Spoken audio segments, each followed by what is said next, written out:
So రాష్ట్రంలో కొనసాగుతున్న El Niño ప్రభావంపై మనతో మాట్లాడడానికి వాతావరణ శాఖ సీనియర్ ఆఫీసర్ శ్రీనివాస్ ఉన్నారు. అసలు ఏంటి ఎల్నినో ఎఫెక్ట్ తెలంగాణపై ఏ మేరకు ఉంది అడిగి తెలుసుకునే ప్రయత్నం చేద్దాం. సార్, ఏంటి ఎల్నినో ఎఫెక్ట్ తెలంగాణపై కంటిన్యూ అవుతుందా, ఏం చెప్తారు? ఈ ఎల్నినో ఎఫెక్ట్ మనకి యాక్చువల్ జూన్ 2వ వారం నుంచి మనకి సాధారణ ఎల్నినోగా ప్రారంభమయ్యి ప్రస్తుతం మనకి అక్కడ టెంపరేచర్లు పసిఫిక్ మహాసముద్రంలో ఈ టెంపరేచర్లు అనేవి అరౌండ్ 1 to 1.5 degrees మధ్యలో ఉన్నట్టుగా ప్రపంచ ఇంటర్నేషనల్ వెదర్ రీసెర్చ్ ఇన్స్టిట్యూట్స్ తెలియజేస్తున్నాయి. అంటే 1.5 అంటే అరౌండ్ మోడరేట్ ఎల్నినో స్థాయికి ఇంచుమించు చేరుకుంది. రాగల 3-4 నెలల్లో ఇవి మరింత పెరిగి మనకి తీవ్ర ఎల్నినోగా 2 డిగ్రీల కంటే పైగా పెరిగే అవకాశం ఉంది కానీ కూడా మనకి తెలియజేస్తుంది. సో దీని ఎఫెక్ట్ కూడా మనము ప్రత్యక్షంగా చూస్తూనే ఉన్నాము. మనకి ఈసారి జూన్ నెల నుంచి మాన్సూను నడక కూడా మనకి ఆగి రావడము జూన్లో డెఫిషియెంట్, మనకి జూలై 20వ తారీఖు వచ్చేటప్పటికి చాలా డెఫిషియన్సీ ఉంది, 33% డెఫిషియన్సీ ఉంది. అయితే జూలై లాస్ట్ వీక్లో ఒక 4-5 రోజుల పాటు మనకి ముఖ్యంగా ఉత్తర తెలంగాణ, ఈశాన్య తెలంగాణ ప్రాంతంలో అతి భారీ వర్షాలు ఒక 4-5 రోజులు పడిపోవడంతో స్టాటిస్టికల్గా చూసినట్టయితే మనకి 33% నుంచి లోటు 5%కి వచ్చేసింది. కానీ మనకి ఈ ఎల్నినో ప్రభావం వల్ల ఇటువంటి ఫ్యాక్టర్స్ కూడా ఇటువంటి ఫ్యాక్టర్స్ వల్ల ఎక్కువ మనకి డిఫికల్టీ. ఈ స్టాటిస్టికల్గా మనకి 5%కి వచ్చేసినప్పటికీ చాలా జిల్లాలు మనకి డెఫిషియెంట్గానే ఉన్నాయి. ఆ తర్వాత కూడా మళ్ళీ ఆగస్టు నెల చూసినట్టయితే ఆగస్టులో మనకి చాలా డెఫిషియన్సీ ఉంది. ఇప్పటికి ఇంచుమించు 40% డెఫిసిట్, రాష్ట్ర వ్యాప్తంగా చూసినట్టయితే 40% వరకు డెఫిసిట్ ఉంది. కొన్ని జిల్లాలు అయితే 60% పైబడి, ఈ ఎల్లోగా ఉన్న జిల్లాలన్నీ కూడా సాధారణ ఆగస్టులో పడాల్సిన సాధారణ వర్షపాతం కంట 60% పైబడి మనకి డెఫిసిట్లో ఉన్నాయి. ఆదిలాబాదు, నిర్మల్, జగిత్యాల, పెద్దపల్లి, ములుగు, ఇటు సంగారెడ్డి, నల్గొండ జిల్లాలు, ఈ జిల్లాల్లో మనకి ఇంచుమించు 70%, 60% పైగా డెఫిసిట్లో ఉన్నాయి. మరొక 21 జిల్లాలేమో మనకి 20% కంటే తక్కువ వర్షపాతం పడినవి ఉన్నాయి. ఒక్క 4 జిల్లాలు మటుకే మనకి సాధారణ వర్షపాతం పడిన జిల్లాల్లో ఉన్నాయి. 33లో 4 జిల్లాలు, అంటే 29 జిల్లాలు ఎయిదర్ 20% డెఫిసిట్ కానీ 60% డెఫిసిట్ కానీ, ఈ రకంగా ఆగస్టులో మనకి పరిస్థితి అయితే ఉంది. సో ఎట్లా ఉంటుంది సార్ లాస్ట్ ఇయర్తో పోలిస్తే ఈసారి వర్షపాతం ఎట్లా ఉంది? లాస్ట్ ఇయర్ ఆగస్టు దాదాపు 3వ వారం కూడా కంప్లీట్ చేసుకోబోతున్నాం. సో ఎట్లా ఉండబోతుంది అసలు? లాస్ట్ ఇయర్ మనము జూన్లో కూడా జూను ఈసారి జూను ఇంచుమించుగా సమానమైన వర్షపాతం.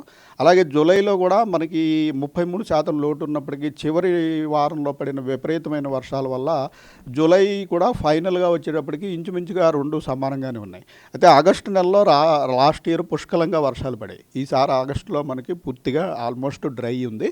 మనకి పడే వర్షాలల్లో ఈ లోకల్ అవైలబుల్ మాయిశ్చర్ వల్ల సాయంత్రం వేళల్లో మనం చూస్తున్నాం రోజు ఈ లోకల్గా క్లౌడ్స్ ఏర్పడిపోయి అక్కడక్కడ 2 సెంటీమీటర్లు, 3 సెంటీమీటర్లు, 1 సెంటీమీటర్, ఒక 20 నిమిషాలు, 30 నిమిషాలు రెయిన్స్ తప్పించి మాన్సూన్ పీరియడ్లో పడాల్సిన రెయిన్స్ లాగా ఇటు ముసురుపత్తిన వాతావరణము, భారీ వర్షము చాలా జిల్లాల్లో పట్టము, అటువంటి వాతావరణం పూర్తిగా మనకి కొరవడింది.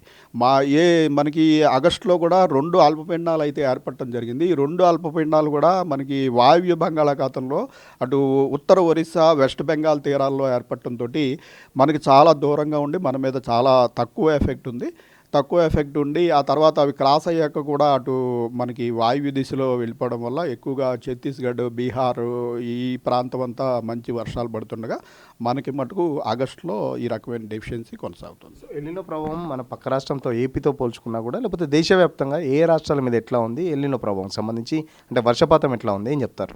మనకి ఎల్నినో ప్రభావం వల్ల యాక్చువల్గా ఇప్పటివరకు 5 లో ప్రెషర్ సిస్టమ్స్ అయితే ఏర్పడాయి. కానీ ఈ 5 లో ప్రెషర్లు కూడా మనకి సెంట్రల్ బే ఆఫ్ బెంగాల్లో దిగువ భాగంలో ఏర్పడకుండా అన్నీ కూడా వాయువ్య బంగాళాఖాతంలో ఇంచుమించు ఒరిస్సా తీరము, వెస్ట్ బెంగాల్ తీరం సమీపంలో ఏర్పడుతున్నాయి.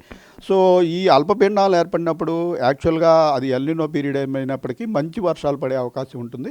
సో ఆ ప్రాంతంలో ఇప్పుడు ఒడిస్సా, వెస్ట్ బెంగాల్, ఇటు జార్ఖండ్, ఛత్తీస్గఢ్, బీహార్, ఉత్తరప్రదేశ్, మధ్యప్రదేశ్ ఈ ప్రాంతం అంతా కూడా ఇవి వరుసగా వస్తున్న అల్పపీడనాల వల్ల అక్కడ వర్షాలు బాగానే పడుతుండగా, ఇటు పెనిన్సులర్ ఇండియాలో చూసినట్టయితే మనకి ఇటు తెలంగాణ, ఆంధ్రప్రదేశ్, ఇటు కిందనున్న తమిళనాడు యాక్చువల్గా వాళ్ళకి ఇది మాన్సూన్ సీజన్ కాదు.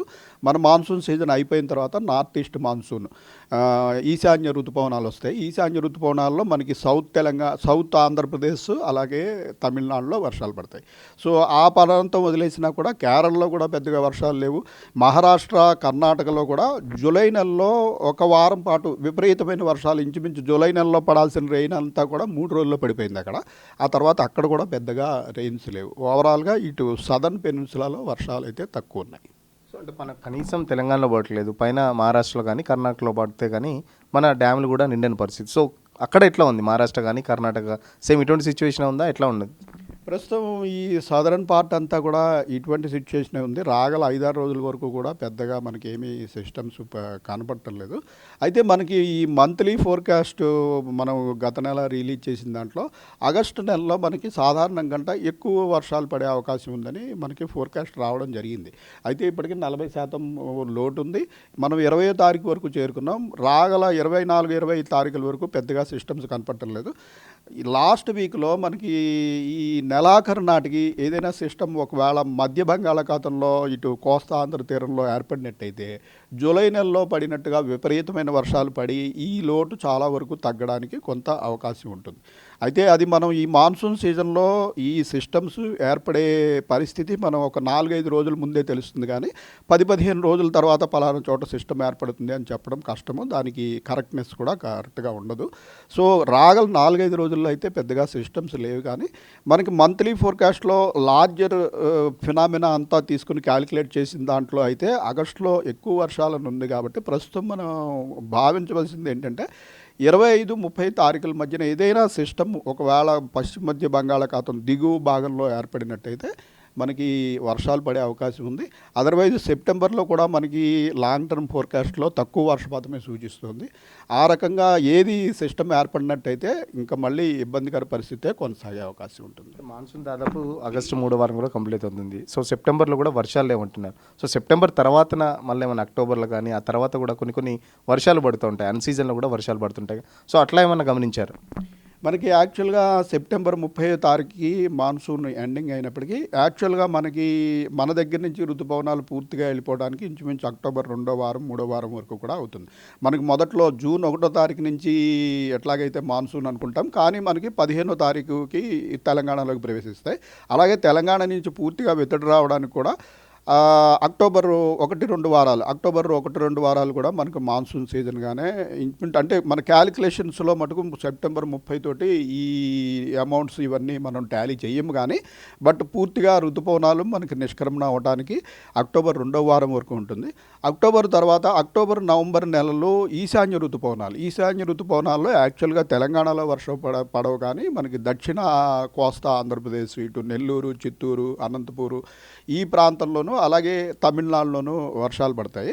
సో ఆ సమయంలో ఏంటంటే అది సైక్లోన్స్కి అనుకూలమైన సమయం. ఆ సమయంలో మనకి అక్టోబర్-నవంబర్ నెలల్లో 1-2 సైక్లోన్స్ ఏర్పడే అవకాశం ఉంటుంది జనరల్గా ప్రతి ఏడు కూడా. అలా సైక్లోన్స్ ఏర్పడినప్పుడు వాటి ద్వారా ఏమన్నా వర్షపాతం వస్తే అది కూడా ఇలా 2-3 రోజులు ఇలా పూర్తిగా నెలంతా పట్టం ఉండదు. 2-3 రోజులు ఆ సిస్టమ్ వల్ల భారీ వర్షాలు అక్కడక్కడ పడే అవకాశం ఉంటుంది తప్పించి రెగ్యులర్గా నవంబర్ నెలల్లో మనకి అయితే వర్షాలు ఉండవు.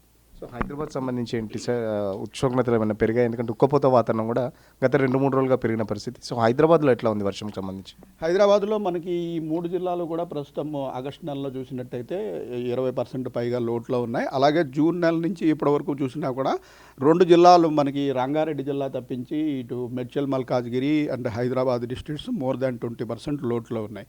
సో హైదరాబాద్లో భూగర్భ జలాలు అయితే ఎక్కడా రివైవ్ కాలేదు. ఎందుకంటే హైదరాబాద్లో సరైన వర్షాలు అసలు పడలేదు.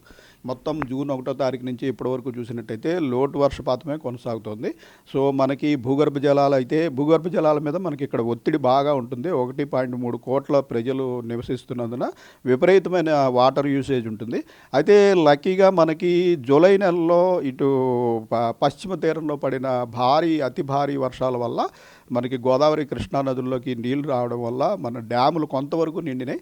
ప్రస్తుతం హైదరాబాద్కి వాటర్కి పెద్దగా ఇబ్బంది లేని పరిస్థితి. డ్యాముల్లో నీళ్ళు ఉండటం వల్ల, లోకల్గా నీళ్ళు లేకపోయినప్పటికీ డ్యాముల్లో నీళ్ళు ఉండటం వల్ల పెద్దగా వాటర్కి అయితే ఇబ్బంది లేదు. మన ఈ 3-4 నెలల తర్వాత ఏదైనా 1-2 సైక్లోన్స్ ద్వారా మళ్ళీ ఎక్కడైనా అతి భారీ వర్షాలు పడితే మొత్తానికి ఈ సీజన్ ఎండ్ అయ్యేంత వరకు మనకి వాటర్కి ఇబ్బంది లేని పరిస్థితి ఉంటుంది. సో ఫైనల్గా చెప్పండి సార్, రైతులకు సంబంధించి ఎలాంటి సూచనలు చేస్తున్నారు? ఎందుకంటే రైతులు కూడా చాలా కన్ఫ్యూజన్ అవుతున్నారు. కొద్దిపాటి వర్షం రావడం, మళ్ళీ తగ్గడం, కంప్లీట్ మళ్ళీ డ్రై స్పెల్ ఉండడం, మళ్ళీ 2 రోజులు వర్షం పడడం, మళ్ళీ ఒక 10 రోజులు డ్రై స్పెల్ ఉండడం, ఎట్లా చూస్తున్నారు? రైతులకి ముఖ్యంగా ఈ ఎల్నినో పీరియడ్ ఉన్నప్పుడు 4-5 రోజులు వర్షాలు పడినంత మాత్రాన గత జూలై ఆఖరి వారంలో బాగా వర్షాలు పడితే అందరూ ఎల్నినో ఎఫెక్ట్ ఏమీ లేదు, వర్షాలు కొంచెం డిలే అయినాయి అంతే అనుకున్నారు. కానీ అది కాదు, ఎల్నినో ఎఫెక్ట్ ఉన్నదన్నది ఐఎండిఏ కాదు, ప్రపంచ వాతావరణ సంస్థలు అన్నీ చెప్తున్నాయి. దీని ఎఫెక్ట్ కూడా ఇంకా పెరిగే అవకాశం ఉంది. దీనివల్ల ఏంటంటే వర్షాలు లేకపోవడం అంటూ ఉండదు, వర్షాలు పడతాయి. కానీ 4-5 రోజులు ఏదో ఒక చోట అతి భారీ వర్షాలు పడటము, తర్వాత 2-3 వారాలు గ్యాప్స్ వచ్చేసి మళ్ళీ డ్రై పీరియడ్స్ వచ్చేయడము, ఇటువంటివి జరుగుతుంటాయి. సో మనం మొదటి నుంచి చెప్తుంది ఏంటంటే భారీ వర్షం పడినప్పుడు దాన్ని జాగ్రత్త పెట్టుకోవడానికి ఒక ఏర్పాటు అయితే తప్పనిసరిగా చేసుకోండి. జూలై నెలలో మనకి ఇంచుమించు ఒక 15 జిల్లాల్లో అతి భారీ వర్షాలు పడే ఆ ప్రాంతంలో ఆ సమయంలో ఎవరైనా సరే ఆ నీరు నిలవబెట్టుకున్నట్టయితే వారికి ఈ 2-3 వారాలు వర్షాలు లేకపోయినా అందులో నుంచి రీయూజ్ చేసుకునే అవకాశం ఉంటుంది. ప్రస్తుతం మనం చూసినట్టయితే ఇటు సౌత్ తెలంగాణ, సెంట్రల్ తెలంగాణ జిల్లాలన్నీ రెడ్ లేదా 60% పైగా లోట్లో ఉన్నాయి. సో రేపు ఒక 10-15 రోజుల తర్వాత ఏదైనా బంగాళాఖాతంలో సిస్టమ్ ఏర్పడి తీవ్రమైన వర్షాలు పడితే ఇక్కడ కూడా ఏదైనా ఏర్పాటు అనేది రెడీగా చేసుకుని ఉంచుకోవాలి. అప్పటికప్పుడు వర్షాలు పడినప్పుడు ఎవరు ఏం చేయలేరు. ఆ వర్షం అంతా అతి భారీ వర్షం పడినప్పుడు రన్ ఆఫ్ అయిపోతుంది, కానీ పీల్చుకునేంత శక్తి నేలకి ఉండదు. కాబట్టి ఈ ప్రాంతంలో వారు కూడా ప్రతి పొలంలోనూ ఒక కుంట లాంటి దవ్వి ఎక్సెస్ రెయిన్ ఒకవేళ పడినట్టయితే దాన్ని నిల్వ చేసుకునే మెకానిజం ఉంచుకున్నట్టయితే అటువంటి వర్షం పడినప్పుడు అది అందులో స్టోర్ అవుతుంది. మీ భూగర్భ జలాలు కూడా రీఛార్జ్ అవుతాయి. మళ్ళీ ఒక 2-3 వారాలు ఇలా డ్రై పీరియడ్ వచ్చేసినప్పుడు అందులోంచి తీసి యూజ్ చేసుకునే అవకాశం ఉంటుంది. కాబట్టి ఇలా డ్రై పీరియడ్ ఉన్నప్పుడే అటువంటి ఏర్పాటు ఒకటి చేసుకుని ఉంచుకోవాలి. ఎందుకంటే ఈ ఎల్నినో అయిపోవడం అంటూ ఏం లేదు, ఇది పోయే కొద్దీ ఇంటెన్సిటీ పెరుగుతుంది. ఇలాంటి ఇబ్బందులు కూడా ఇంకా కొనసాగే అవకాశమే ఉంటుంది. చూస్తున్నారు, ఖచ్చితంగా ఎల్నినో ఎఫెక్ట్ ఈ ఏడుతో పాటు వచ్చే ఏడు కూడా ఉంటుంది. సో వాటర్ని చాలా పొదుపుగా వాడుకోమని చెప్పేసి వాతావరణ శాఖ అధికారి చెప్తున్నారు. సో రైతులు ముఖ్యంగా వర్షం పడ్డప్పుడే ఖచ్చితంగా ఆ పొలంలో కానీ లేకపోతే ఆ ఖాళీ ప్లేస్ ఏదైతే ఉంటుందో దాంట్లో ఒక గోతిలాగా కుంటలాగా తవ్వుకొని అక్కడ వాటర్ స్టోరేజ్ చేసుకుంటే తద్వారా అక్కడ భూగర్భ జలాలు కూడా పెరుగుతాయి. ఒకవేళ వర్షం పడినప్పుడు కూడా ఆ వర్షం యూజ్ చేసుకోవచ్చు అని చెప్పేసి చెప్తున్న పరిస్థితి. సో చూస్తున్నాం కదా, చాలా వరకు తెలంగాణలో 4 జిల్లాలు మినహాయిస్తాడు, కామారెడ్డి, మెదక్, సిద్దిపేట, రాజన్న సిరిసిల్ల, దాంట్లో ఒక కొద్దిపాటి వర్షం అయితే కనబడుతుంది. మిగతా అన్ని దాదాపు కంప్లీట్ రెడ్ అండ్ ఎల్లో అలర్ట్లో ఉన్నాయి. సో అన్ని జిల్లాలు 29కి సంబంధించి దాదాపు 29 జిల్లాలు కూడా లోటు వర్షపాతంతోనే తెలంగాణలో అన్ని జిల్లాలు కూడా లోటు వర్షపాతం అయితే కనబడుతుంది. ముఖ్యంగా హైదరాబాద్, మేడ్చల్, మల్కాజ్గిరి కూడా చాలా వరకు లోటు అయితే కనబడుతుంది. సో రానుకున్న కాలం గడ్డు కాలం అని చెప్పేసి చెప్తున్న పరిస్థితి. సో మొన్న ఏదైతే జూలై ఎండింగ్లో అటు మహారాష్ట్రలో కానీ కర్ణాటకలో పడ్డ వర్షాలకు ఇప్పుడు హైదరాబాద్కి అయితే తాగునీరు అందుతుంది. ఒకవేళ ఇప్పుడు నార్త్ ఇండియాతో పోల్చుకుంటే సౌత్ ఇండియాలో ఎల్నినో ఎఫెక్ట్ చాలా వరకు ఉంది. సో సిస్టమ్స్ అన్నీ నార్త్ ఇండియాలోనే పడుతున్నాయి, సిస్టమ్స్ అన్నీ నార్త్ ఇండియాలోనే ఏర్పడడం వల్ల అక్కడే భారీ వర్షాలు పడుతున్నాయి తప్ప సౌత్ ఇండియాలో అయితే అలాంటి కనబడట్లేదు. సో ఆగస్టు 3వ వారం కూడా కంప్లీట్ అయింది, సెప్టెంబర్లో కూడా వర్షాలు అంతంత మాత్రమే అని చెప్పేసి చెప్తున్న పరిస్థితి. సో వాటర్ని చాలా పొదుపుగా వాడుకోండి, జాగ్రత్తగా వాడుకోండి. రానున్నది మాత్రం ఖచ్చితంగా గడ్డు కాలమే అని చెప్పేసి వాతావరణ శాఖ అధికారులు చెప్తున్న పరిస్థితి. ఇప్పుడు జర్నలిస్ట్ విజయ్తో సురేష్, RTV కోసం, హైదరాబాద్.